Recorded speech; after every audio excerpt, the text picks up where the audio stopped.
Tidak salah, saya masih tugas hakim tinggi di Babel, Bangka Belitung, mau menjelang hakim tinggi ke Banten. Nah sekarang puji Tuhan baru 1 bulan ini saya sudah bertugas hakim tinggi di PD DKI Jakarta. Haleluya. Terus saya juga didampingi oleh nyonya istri Miss Gianti. Gak pernah berkhotbah di sini. Ya, yang bertugas masih di Badan Pengawasan Mahkamah Agung Republik Indonesia. Nah, khotbah saya kali ini lebih keras dari sebelumnya. Klik judulnya dampak ketidakpenurutan dengan Allah.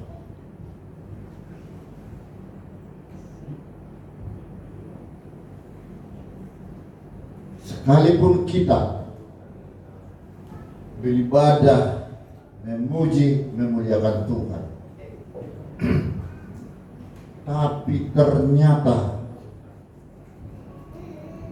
masih banyak di antara kita semua tanpa kecuali yang bermain-main dengan dosa. Bahkan sekalipun Tuhan tidak menghendaki ciptaannya binasa. Klik sebagaimana diatur di dalam 2 Petrus 3 ayat 9. Klik 2 Petrus 3 ayat 9. Ya, Tuhan itu tidak lalai menepati janjinya sekalipun ada orang yang menganggapnya sebagai kelalaian. Tetapi Ia sabar terhadap kamu karena Ia menghendaki supaya jangan ada yang binasa, melainkan semua berbalik dari kejahatan menjadi orang benar di hadapan Tuhan dan bertobat, artinya memutus mata rantai kejahatan yang pernah dilakukan. Apa saja elemen atau unsur-unsur daripada ayat tersebut? Ada, saya angkat. Klik. Pertama, Tuhan setia menepati janjinya. Sekalipun itu dianggap orang, kok lama sekali Tuhan ini menepati janjinya. Kita yang tidak sabaran. Manusia tidak pernah menepati janjinya, bahkan jarang tepat waktu. Contoh, di dalam pernikahan, apa janji nikah? Akan setia seumur hidup. Akan tetapi banyak celah, banyak perceraian, banyak KDRT, kekerasan dalam rumah tangga. Dikiranya kalau menikah akan mendapatkan satu kebahagiaan. Keliru pola pikir seperti itu.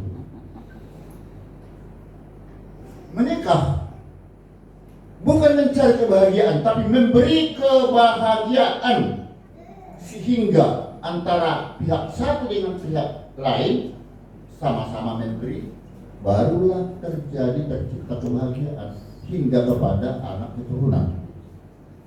Nah, Allah sebenarnya menghendaki itu. Ya, maksud Tuhan di situ baik. Sekalipun kehidupanmu merana, asalkan kamu sabar, setia mengikut jalan kebenaran, kan begitu. Tidak datang-datang nih janji Tuhan, akhirnya melanggar dosa. Kedua,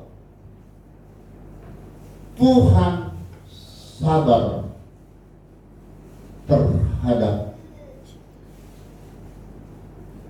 manusia yang diciptakan. Artinya Tuhan itu menunggu kapankah manusia itu memiliki kesadaran untuk berbalik dari kejahatannya menjadi orang benar. Makanya Tuhan Allah itu datang bukan mencari orang yang benar lagi. Yang benar tetaplah benar, tingkatkan. Tapi dia datang untuk mencari orang-orang yang berdosa. Kita ini agar bertobat. Ketiga, Tuhan menghendaki hasil ciptaannya supaya tidak binasa, supaya sempurna seperti rancangannya semula. Tapi ternyata itu sulit. Mengapa itu sulit? Nah, ini permasalahan-permasalahan nanti yang mau kita cari. Akar permasalahan dosa itu apa yang menggerogoti iman kita sehingga kita hancur. Tuhan sedih melihat. Ya. 4. Tuhan menghendaki segera pertobatan. Tapi banyak kita manusia tunggu. Ada waktu yang tepat. Mungkin karena dia belum meninggal atau belum sakit, ya kan? Jadi masih menunggu kesempatan. Tidak tahu kalau dia hari ini lewat. Kan kita tidak tahu kapan dipanggil Tuhan. Nah, seperti itu tadi saya katakan, Tuhan akhirnya datang untuk mencari kita ini supaya cepat-cepat bertobat. Tapi masih menunggu waktu, ya sudah. Karena itulah banyak perbuatan dosa.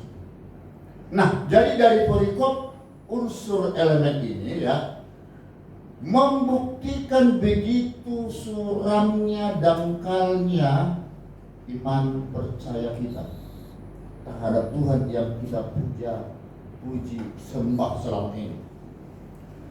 Begitu rendahnya moralitas, dekadensi moral, merosot.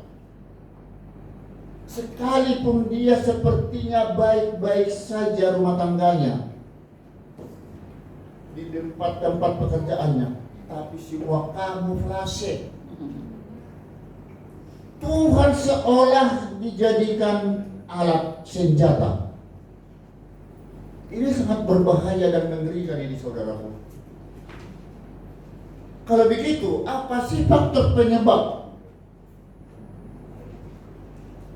akar kejahatan yang masih terus menggerogoti di dalam kehidupan kita, sehingga kita tidak pernah takut akan perbuatan dosa walaupun itu kita ketahui dan kita lakukan juga? Ini, saudaraku, klik. Ada memang dosa yang kelihatan, ada yang dosa yang tidak kelihatan. Tapi yang paling berbahaya adalah dosa yang tidak kelihatan ini. Ini embrio motivasi orang berbuat jahat. Ya. Ini sebenarnya sederhana di Yakobus 4 ayat 17. Saudara saja dan saya menahan kebaikan yang ada pada dirimu, seharusnya bisa kita memberi yang terbaik buat orang. Itu sudah dosa. Kalau begitu, barang siapa yang merasakan menahan kebaikan, seperti misalnya menolong seseorang yang terjatuh, kemudian memberikan sesuatu kepada orang yang sangat-sangat membutuhkan. Sangat membutuhkan, karena ada orang yang Bapak saya lihat banyak duitnya, saya kasih dong uang kontrakan saya. Nah, ini lain ceritanya ya. Daripada ke gereja lebih bagus ke saya, ini lain. Tetapi yang benar-benar nih orang sangat membutuhkan pertolongan kita atau kebaikan yang ada pada diri kita, kita bisa memberikan share ya firman Tuhan kepada dia, mengajak dia supaya bertobat. Jadi sekarang mulai lakukan firman Tuhan itu. Ya. Kemudian ini yang paling ditegaskan lagi menurut Efesus 4 ayat 31. Segala kepahitan yang menyengat hatimu seperti benci, dendam, jengkel, sakit hati, bertikai, yang berantem melulu, marah, memfitnah, ngomongin antara satu dengan yang lain yang tidak ada guna, dosa. Itu menurut firman Tuhan. Memang di pengadilan negara ini tidak bisa diadili, tersembunyi masih. Masalahnya tidak ada bukti, eviden. Tapi ketika itu diwujudkan, ya, dalam bentuk suatu perbuatan, nah ini berbahaya, nanti akan kita jelasin. Lalu masih ada lagi di 2 Timotius 3 ayat 2. Jika manusia itu egosentrisnya tinggi, mencintai dirinya sendiri, menjadi hamba uang, menjadi serakah, sombong, ya, menfitnah, membual, bohong, ya, berontak terhadap orang tua, tidak mau berterima kasih, bersyukur atas peristiwa yang sudah terjadi pada hidupnya, masa depannya, apapun itu, tidak mau bersyukur, bahkan tidak peduli agama, kalaupun bergereja hanya sekedar fantasi agar dilihat seorang saya memuji Tuhan. Ini semua kamuflase. Nah, sikap-sikap seperti ini, saudaraku, ya, menjadi sangat merusak hidup kita.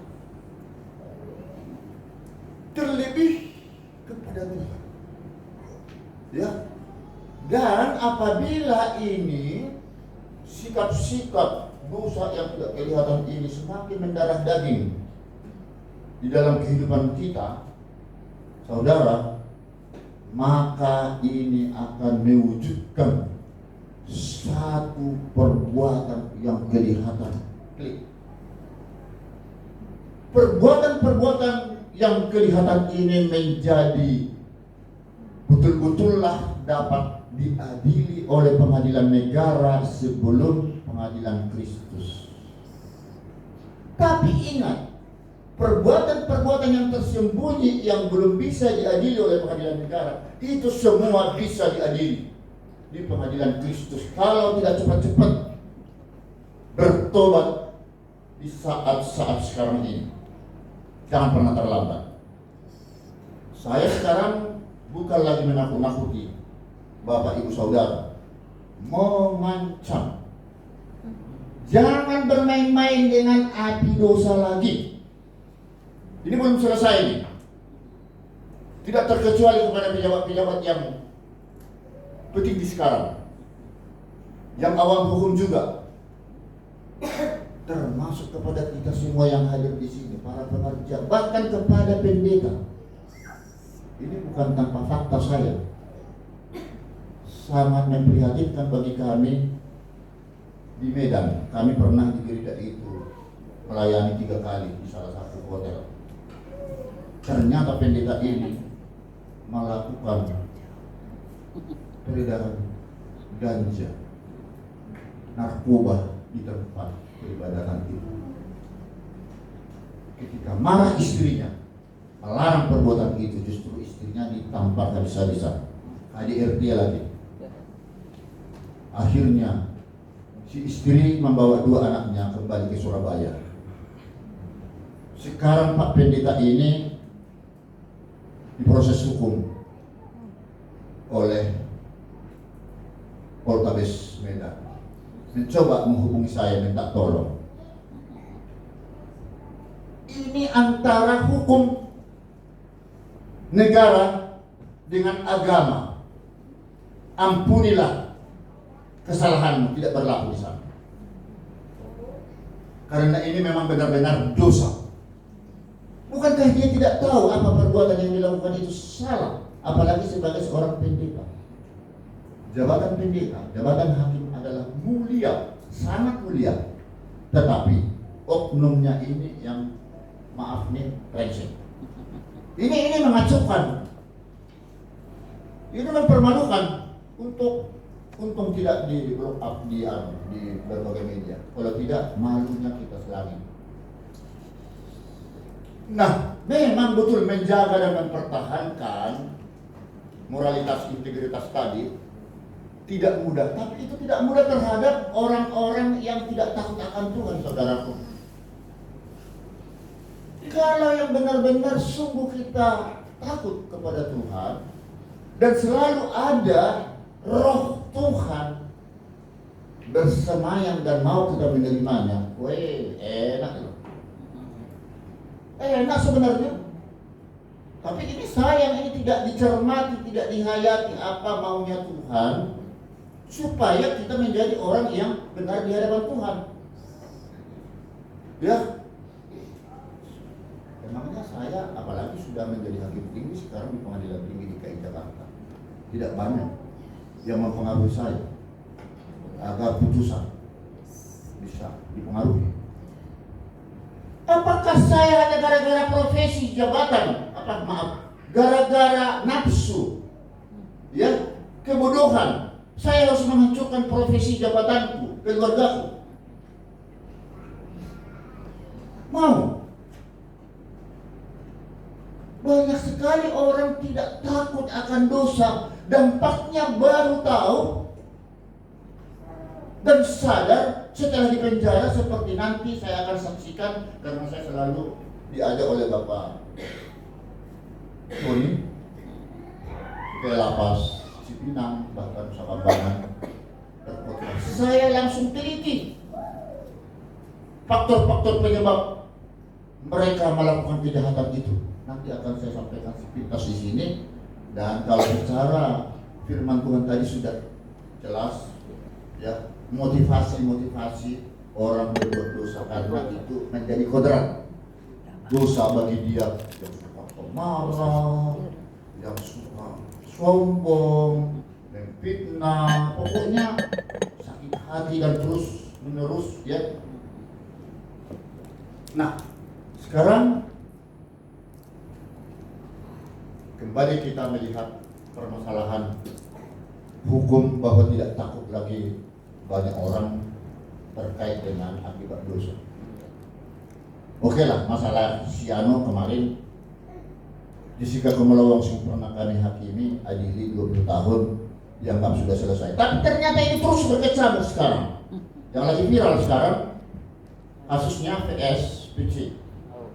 Kini sedang naik banding ke Pengadilan Tinggi DKI Jakarta. Nanti mungkin itu akan naik kasasi ke Mahkamah Agung, kita peninjau kembali ke Mahkamah Agung. Ini putusan negara. Masih ada lagi kan? Dedi Minahasa, Teddy. Lah, tahukah? Mungkinkah tidak tahu dia perbuatan yang dilakukan itu bukan perbuatan dosa?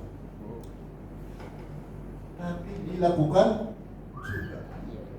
Begitu bodohnya. Tapi menurut kita ini, saudara karena belum kena, saudara pun lihat potensi untuk melakukan hal-hal seperti itu ketika moral saudara, ya, sudah ditunggangi kegelapan dunia.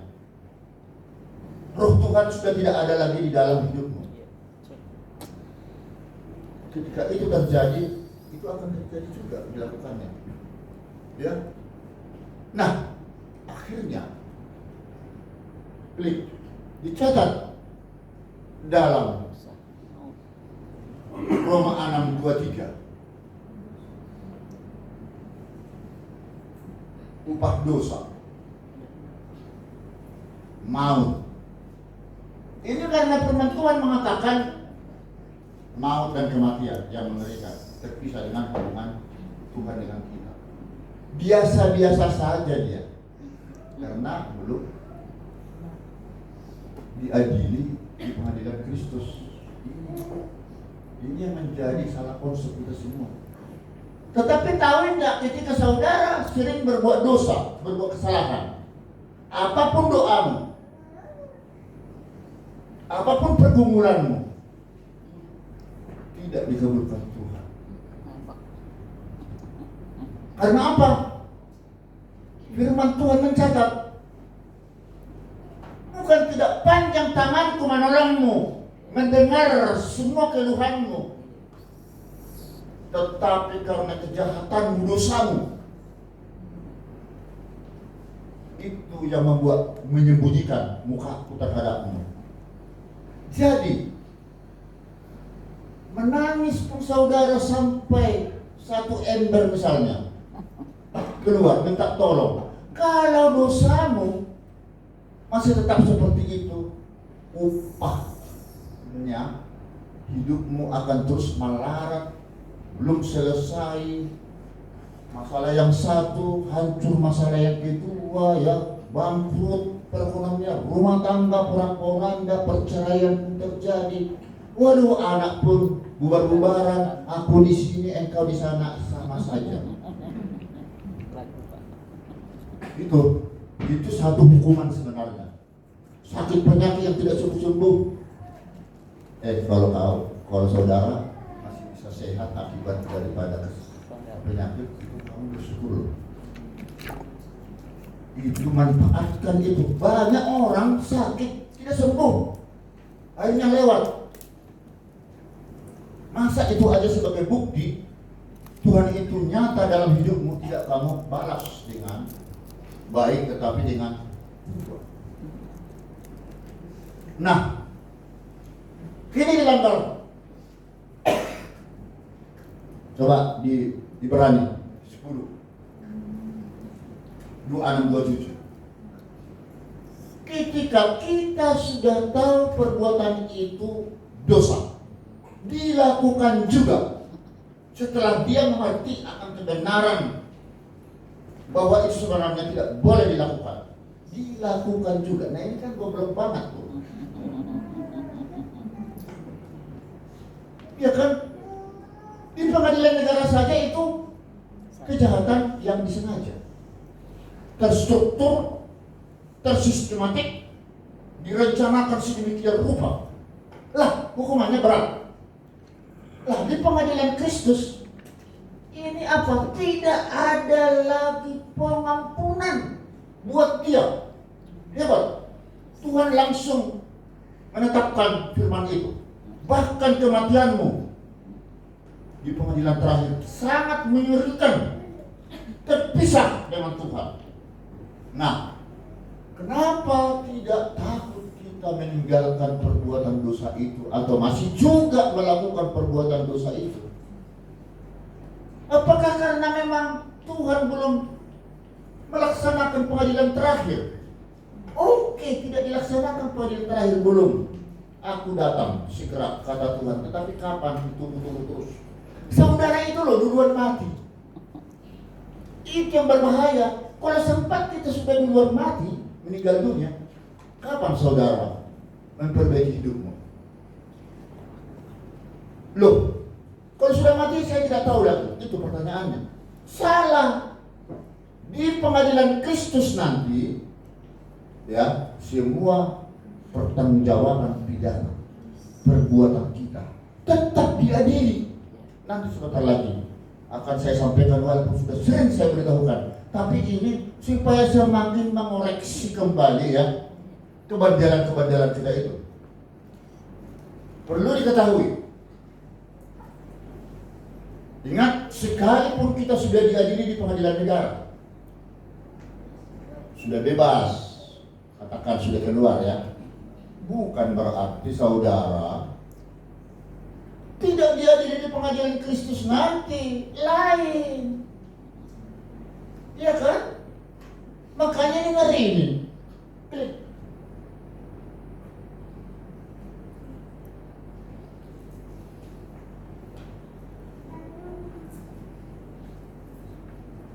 Ya, ini tadi sudah ya, tangan Tuhan bukan tidak panjang. Yesaya 59 ayat 1 dan 2. Ya, ini memang salah satu upah dosa.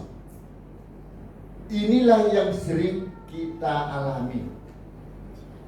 Kalaupun belum diadili, belum tertangkap kita karena pintar kita menutup-nutupi kesalahan, Tapi nanti tunggu di hari pengadilan Kristus.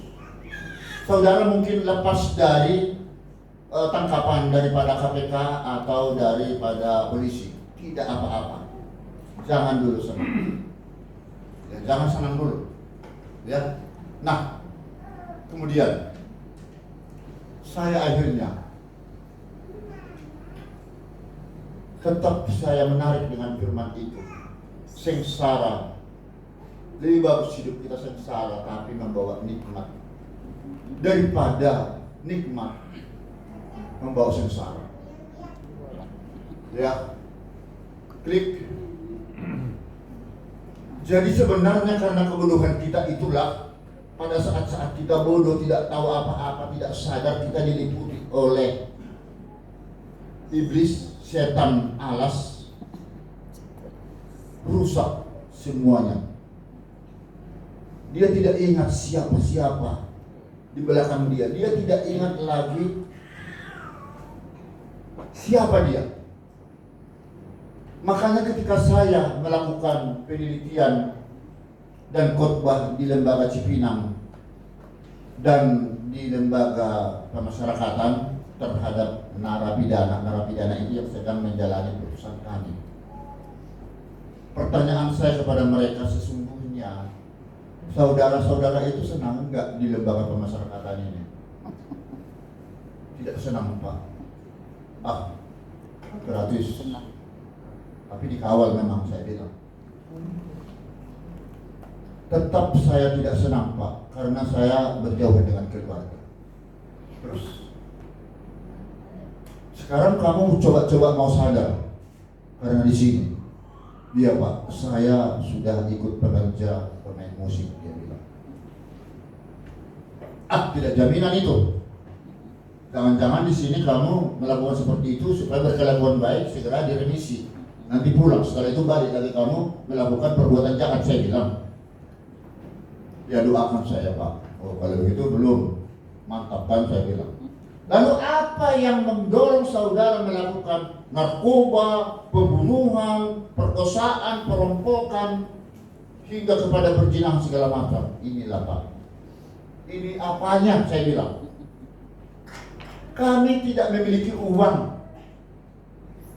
Disuruh mengedarkan ganja, ketangkap. Ada yang mengatakan lagi ketika ada uangku banyak, saya salah gunakan mabuk, judi, perselingkuhan. Jadi sasaran uang-uang yang haram itu pasti tak benar. Kalau didapatnya tidak benar. Beda kalau gaji. Makanya cukupkan pendapatanmu, gajimu dengan apa perbuatanmu. Jangan melebihi besar pasak daripada tiang. Nah kalau hai istri-istri tidak bisa mengelola ya urusan rumah tangga, keuangan, bahaya. Suami akhirnya jadi melakukan berbagai macam cara untuk menutupi kebutuhan rumah tangga. Sebaliknya suami juga begitu.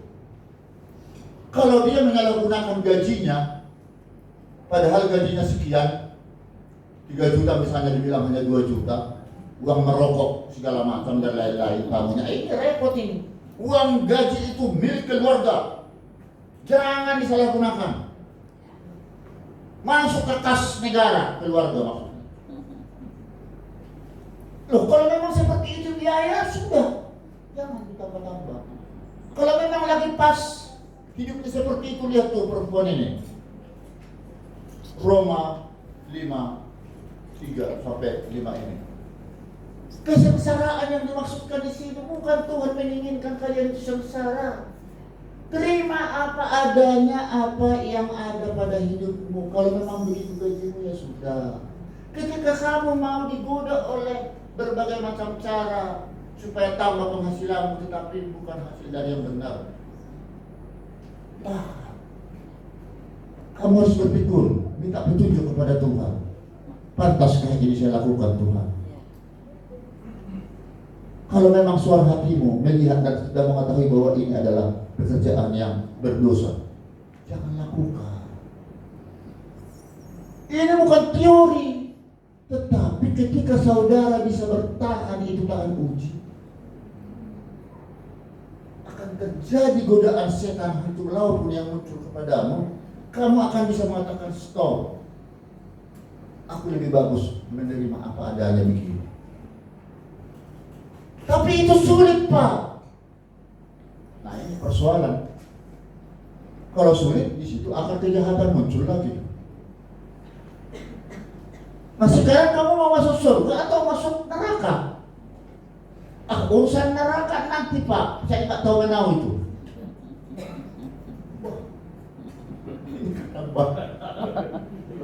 Alamak. Ini lingkaran setan kalau begitu.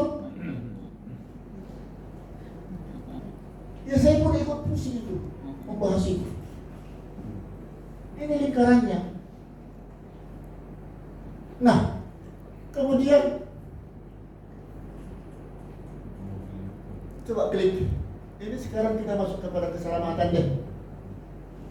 Pertobatan dengan keselamatan ini. Kenapa sih selalu disuruh kita harus tobat? Kan di 1 Korintus 3:16-17 ini, kita ini semua baik Allah. Kalau baik Allah seperti gereja ini, kan ini tidak boleh dilakukan peredaran, perjudian, ganja. Kalau ini baik suci dirimu, tubuhmu, berarti di sana harus berdiam kan? Allah di dalamnya, kamu harus menerima dia. Ya. Karena disebutkan bait Allah itu adalah kamu dan saya. Loh, kenapa kita kotori? Jadi diri kita sendiri dulu kita sucikan deh, bersihkan. Matikan dulu semua roh kejahatanmu. Matikan. Kita sudah waktunya mati. Yang mati maksudnya roh jahat. Jangan pernah kalah Roh Kudus, roh Tuhan daripada roh jahat. Ini kan sering terjadi kontradiksi ketika saudara mau melakukan suatu kejahatan. Sama, saya sering juga bertanya kepada para terdakwa, kenapa kamu lakukan pembunuhan itu? Ada yang menyuruh, Pak, dapat sekian. Tahu itu salah, tahu. Ada yang pikiranmu, jangan lakukan itu, dosa. Iya, Pak, ada. Tapi kenapa kamu bisa melakukannya? Itulah, Pak. Berarti kalahkan roh Tuhan. Tuhan itu atau roh itu kan hanya sifatnya menunggu. Toh diberikan kebebasan, kemerdekaan kepada kita umat manusia kan. Mau pilih aku atau dia. Tuhan tidak merayu, tidak membujuk seperti pacaran itu. Maulah deh ikut ke surga. Oh, mahal harganya ke surga itu. Mahal. Saya juga tidak tahu lagi harus mau bilang apa. Nah, sekarang di kisah para rasul ini 3:19-20. Kapan kita sadar? Sadarlah diminta Tuhan. Sebelum kena nih jurang pemisah kita nanti di pengadilan terakhir. Bertobatlah supaya dosamu dihapuskan. Kalau begitu tanpa kita bertobat tidak akan pernah dihapus dosamu. Kalau begitu kapan saya Tuhan dihapuskan dosaku? Ya bertobat. Lalu terus kalau saya sudah bertobat pastikanlah tak usah gurui Tuhan. Hak prerogatif, hak istimewa adalah Tuhan. Yang penting kamu jangan lakukan lagi perbuatan nista dosa yang melukai Tuhan. Amin. Nah, ketika saudara mampu berhasil itu karena pertolongan Tuhan, maka Tuhan nanti akan memberikan satu kelegaan yang luar biasa. Ada rasa puas dalam hidupmu. Segala sakit penyakit itu hilang. Ya, segala persoalan-persoalanmu nanti hilang, rasanya lega. Karena apa? Roh Tuhan diutus masuk dalam rumah tanggamu. Amin. Amin. Beri kemuliaan kepada Tuhan. Saya lihat ini para jemaat tangan itu. Ini bukan karena saya berapi-api menyampaikan firman ini, ini berat. Saya sebenarnya sudah pernah dulu bersaksi kepada Bapak Ibu Saudara waktu hampir mati, mau mati saya waktu jatuhnya pesawat Lion Air dari Jakarta ke Bangka Belitung, ingat kan? Karena apa saya tidak mati? Saya kurang sedikit dulu. Roh Tuhan melarang saya seperti Anda bisikan. Jangan berangkat Pak, Jumat itu. Kalau begitu aku lebih bagus berkhotbah di Pangkal Pinang. Karena Sinan harus pulang menggunakan Lion Air, jam 6 harus terbang, dan itu satu-satunya jam yang untuk bisa kita ikut upacara bendera jam 7:30, jam 6 berangkat, hanya 1 jam. Tapi teman-teman tidak memiliki sensitivitas, tidak memiliki kepekaan kalau Tuhan itu sebenarnya mendiami kita selaku umat pilihan. Kita hanya menyanyikan lagu itu, pilihan, kamu pilihan. Tapi sebenarnya itu hanya kamuflase. Kalau memang benar-benar kita umat pilihan yang sudah dirancang Tuhan, takutlah kalau sudah ada orang-orang, sudah ada larangan, sudah ada warning, peringatan. Jangan berangkat. Saya tidak ikut. Putusan kami harus disidangkan sebenarnya Jumat itu. Hari Senin saja lah kata teman-teman majelis saya yang juga korban itu meninggal dunia. Ya sudah. Saya justru hari Senin berangkat kembali ke Jakarta karena ada memang undangan daripada Ketua Mahkamah Agung.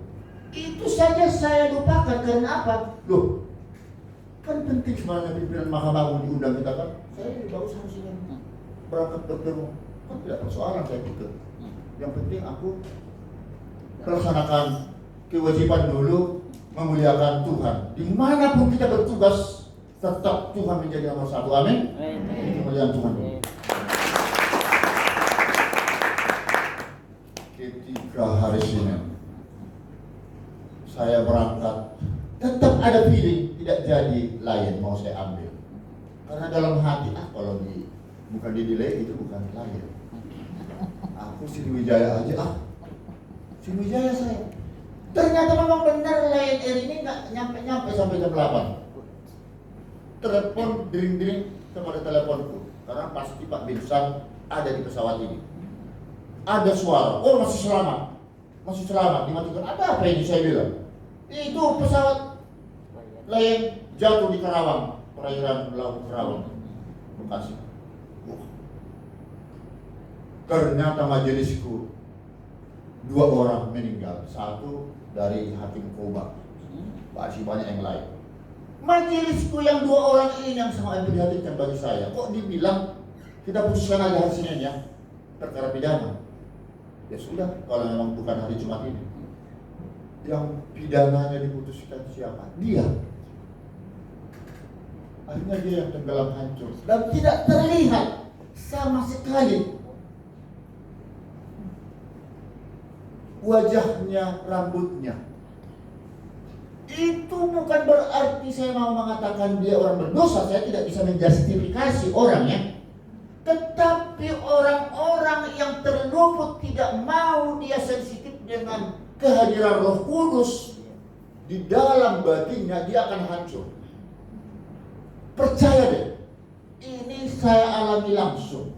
Jangan pernah tunda. Kalau ada persoalan kamu misalnya mau menemukan jodoh, matang dia ganteng atau banyak hartanya, daripada saya tidak kawin. Udah agak usiaan ini, lebih bagus saya tidak saya terima aja lamarannya. Tahu-taunya besok hancur. Ketika hancur hidupmu baru menyesal. Ini lebih bagus tidak usah nikah. Yang penting kita bahagia. Kalau orang yang mau datang kepada kita harus betul-betul koneksi dengan batinmu, minta petunjuk dari Tuhan dan orang tua, keluarga terdekat, kan begitu. Nah, itulah tragisnya kalau kita melupakan Tuhan. Nah, karena itu kita harus lebih mengutamakan Tuhan daripada semua ini. Seperti tadi perempuan itu hanya gambarnya saja. Kita daripada hancur hidup kita, ini menjadi pokok materi firman Tuhan ini. Sudah. Sekarang siapa yang mau sadar untuk berbalik dan bertobat di antara kita di sini? Saya mau mengajak saudara. Saya pun lagi sedang proses ini. Sebelum kita kena imbas, siapa yang mau ingin sadar? Berat. Sadar akan kesalahan dan alias bertobat. Siapa yang mau berkomitmen? Mulai sekarang. Tanggung-tanggung. Saya dapat memahami itu. Saya tidak perlu menghukum saudara, karena ini bukan di pengadilan. Tapi karena kita masih berpikir, kalau nanti saya iya, tahu-taunya tidak saya lakukan, tambah dosa, kan itu. Lebih bagus aku mikir dulu. Nah, kok mikir?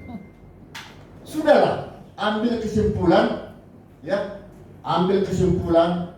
Kita mulai sekarang mengutamakan Tuhan, memilih Tuhan. Amin. Dalam hidup kita, semua harta benda yang ada kita punya ini, kalau itu bukan dari hasil pekerjaan yang benar di hadapan Tuhan, itu ludes, itu tidak langgeng, tidak lestari. Ya, jadi lebih bagus kita menerima apa adanya. Kalau memang mau ini jadi orang benar, banyak duitnya, bekerja dan bekerja yang benar. Jadi lebih mengutamakan Tuhan daripada semua itu. Bukan tidak bisa mempunyai harta benda segala macam yang itu, tapi itu harus dari hasil pekerjaan yang benar. Karena itu saya tertarik tadi dengan lagu ini. Aku memilih Tuhan. Mudah-mudahan musiknya mantap. Sama teks ya. Kalau ada yang bisa ikuti.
Karena Tuhan itu adalah tempat naungan kita untuk membawa ke surga.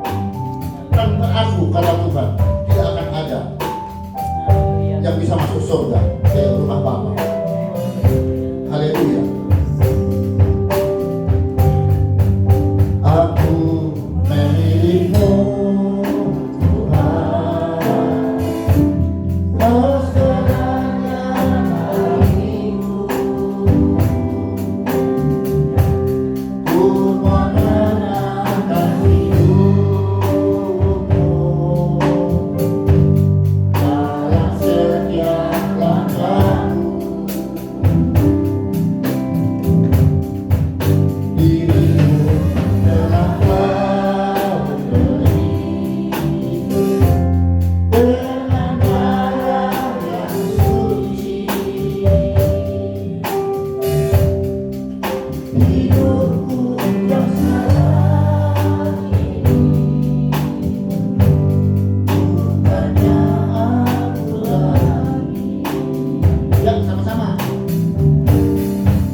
Itulah kerinduan kita sekarang.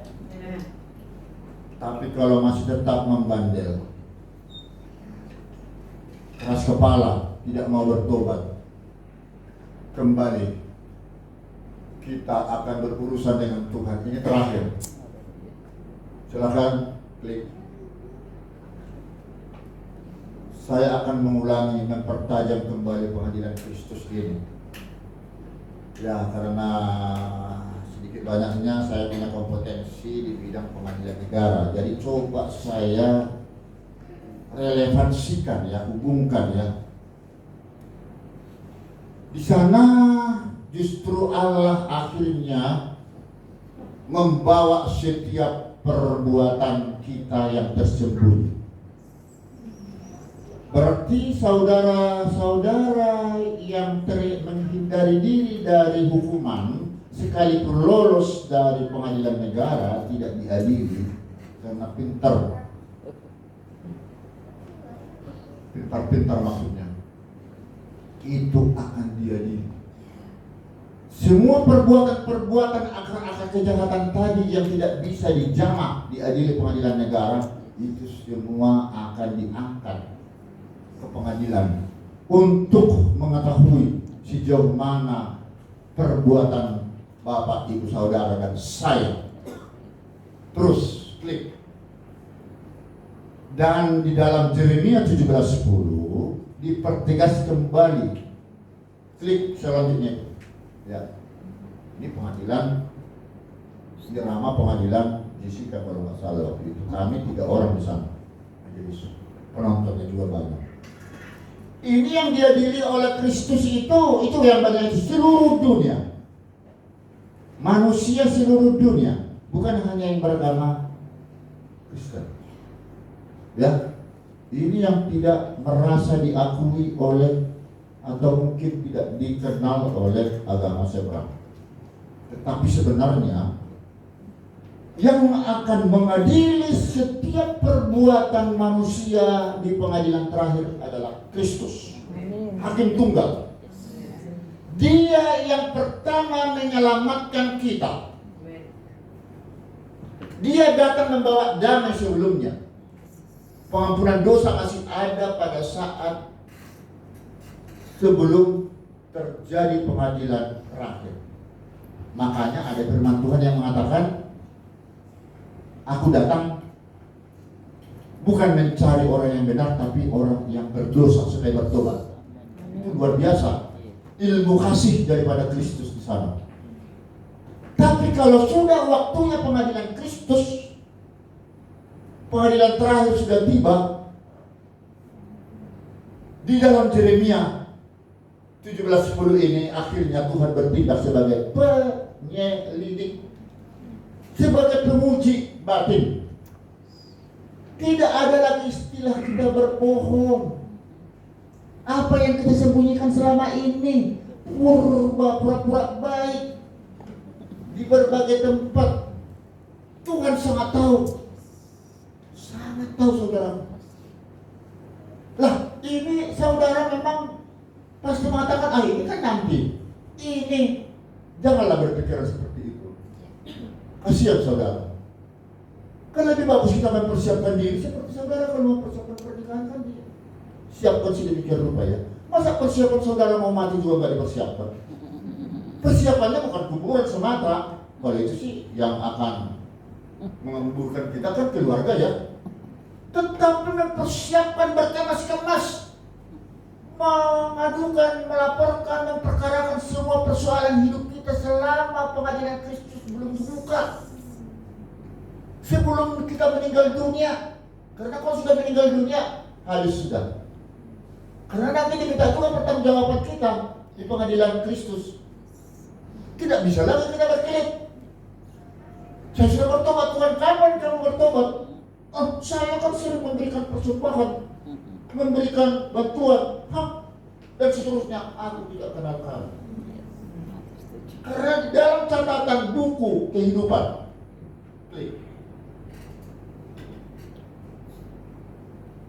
tidak ada namamu di sana, saudaraku. Ini kan di bawah ini.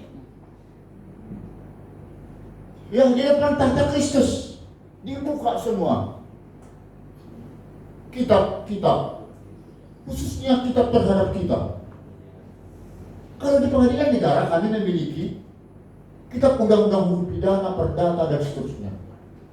Rupanya Kristus juga klik langsung supaya lihat itu permainan sidang di negara kita. Tuhan seorang diri dengan malaikat-malaikatnya mengadili kita. Di pengadilan negara yaitu 3 ada yang 5 orang. Nah, saya melihat tidak ada namamu. Yang salah Pak, Tuhan Yesus di sini. Gak ada alasan. Saya mau naik banding Tuhan, gak bisa. Final and banding. Memiliki kekuatan hukum tetap dan mengikat. Tidak ada upaya hukum peninjau kembali ke Mahkamah Kasasi. Banding. Stop. Sudah. Ya. Lalu di 2 Korintus 2, 5, 10 ini dipertegas lagi di sana. Maksudnya membuka ya, membawa persoalan ini ke tahta Kristus ya, di pengadilan Kristus itu adalah untuk mengetahui, memperoleh apa yang patut diterima oleh si Monoseki, si Badu, si Endang yang selama ini berbuat baikkah atau tidak. Kalau memang berbuat baik, berarti saudara akan hidup di kehidupan kekal untuk selamanya bersama Tuhan Yesus. Tidak ada lagi permasalahan hidup di sana. Tidak ada lagi gontok-gontokan, nyamuk saja sepertinya sudah tidak ada di sana. Musuh tidak ada di sana. Karena saudara sudah klinis. Bersih. Tetapi ketika hidup saudara ternyata, aduh, kasihan kamu Endang. Wajahmu memang cantik, tapi suka menggoda suatu orang lain. Kamu tidak tertolong. Andai kata anehnya beda ya di pengadilan Kristus dengan di pengadilan negara. Ada hal yang memberatkan dan meringankan. Kan itu di pengadilan kami. Kalau masih usia muda, ya masih bisa lah, masih ada kemungkinan bertobat, diringankan. Ya pernah mengabdi di negara ini, masih mempunyai tanggungan keluarga. Ya daripada nanti melarang keluarga istri, kan begitu di pengadilan kami. Itulah kami caranya memberikan hukuman terhadap para terdakwa. Tapi di pengadilan Kristus saya baca-baca tidak ada hal-hal yang memberatkan dan meringankan. Pokoknya tidak ada tercantum nama kita di buku kitab kehidupan. Lah, makanya dari ujung rambut sampai ujung kaki, Tuhan itu tahu, kan dia tanya penguji batin. Batinmu itu dia tahu, kamu melanggar atau tidak. Dia yang menyelidiki hatimu. Ini bohong lagi. Ketika saudara sebenarnya berbohong mulai dari hatimu, pikiranmu, Tuhan sudah tahu. Karena kamu tahu melakukan kejahatan itu jahat, dosa. Kecuali kalau kamu orang sinting, gila. Kamu tidak tahu di pengadilan negara juga tidak diadili itu. Karena dia tidak sadar. Atau juga anak kecil. Makanya anak kecil itu baru lahir meninggal. Ya saya memang tidak bisa mengatakan itu dia berdosa. Bisa saja bawaan dari orang tua. Tapi untuk sementara saya katakan itu tidak berdosa. Karena nggak bisa diadili.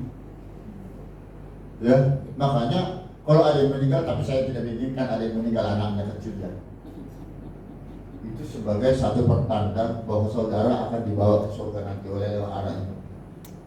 Jadi jangan menjadi satu malapetaka dalam hidup itu kan hak prerogatif daripada Tuhan yang sudah memanggilnya ya.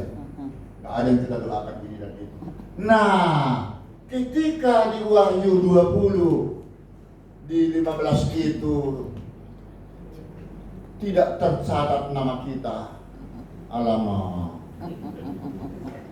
maka dieksekusi. Ya, eksekusi itu putusan pengadilan Tuhan dilaksanakan. Terserah semau dia. Apakah dilempar ke lautan api, terpisah dengan Tuhan, kematian yang mengerikan tadi. Saya belum akhiri ini, sedikit lagi. Sebenarnya perbuatan-perbuatan orang yang melakukan kejahatan dengan direncanakan seperti masa-masa kini, kalau dia sempat bertobat ya sebelum penghakiman terakhir, itu masih ada kemungkinan bisa dia diampuni nanti atau diterima di surga, asalkan sekarang dia bertobat. Amin. Jadi jangan sempat ditunda dan ditunda, nantilah, jangan. Memang ada mengatakan setelah dia kena batunya sadar. Lah, kok harus setelah dia kena batunya baru sadar? Coba. Itu kan mengerikan, anehnya dia masuk pendeta. Masuknya pendeta, tapi mending. Tapi jangan dong jadi pelarian masuk pendeta karena terpaksa panggilan jiwa. Tapi kalau memang itu yang menjadi dasar dia bertobat dan benar, jangan lagi melakukan sesuatu. Saya kira Tuhan mempertimbangkan itu. Mempertimbangkan. Yang penting prinsipnya, jangan melakukan lagi. Stop. Kita mulai sekarang sucikan hati, pikiran. Berkata yang tidak baik pun melukai sesama. Sikap-sikap sinis segala macam itu sudahlah, harus menjadi anak-anak yang manis di hadapan Tuhan. Amin. Bersedia? Beri kemuliaan kepada Tuhan. Saudara loh yang bertepuk tangan. Nah, kan tadi persoalannya kalau tercatat tidak ada masalah ya, dia hidup selamanya. Sekarang apabila dia tidak tercatat berarti dia mati untuk selamanya. Inilah kehidupan kekal, kematian selama-lamanya. Nah, ini memang belum kita lalui. Tapi kalau saya tanya, percaya nggak ada pengadilan terakhir? Percaya kan? Kapan? Tunggu. Percaya nggak saudara dan saya mati, meninggal? Percaya. Kalau begitu percaya ada kehidupan kedua di pengadilan Kristus itu. Pengadilan terakhir. Nah, kalau memang sudah percaya, aminilah itu. Amin. Sekarang mari saya ajak Bapak Ibu Saudaraku, sama-sama kita. Jangan hanya proses terus ya. Terlalu panjang proses mau bertobat. Sekarang stop. Ayo. Pokoknya saya tidak ingin ada masalah-masalah hukum lagi di antara kita. Saya sangat tahu di dalam hati. Karena ada yang saya lihat merenung. Sepertinya ada yang mendalam. Ada yang kesusuk jarum. Susuk jarum masih kecil. Kalau kena tsunami lain. Ya, kamu udah punya jodoh? Udah. Nah, udah pilih jodoh yang benar. Ya, kalau memang belum dapat jangan dipaksa. Di pihak laki-laki mana? Yang belum? Udah, tadi menolong sepeda motor. Udah. Oh sudah, itu tadi ada yang ditimang itu ya. Wah, ini kelihatannya yang di belakang sana ya.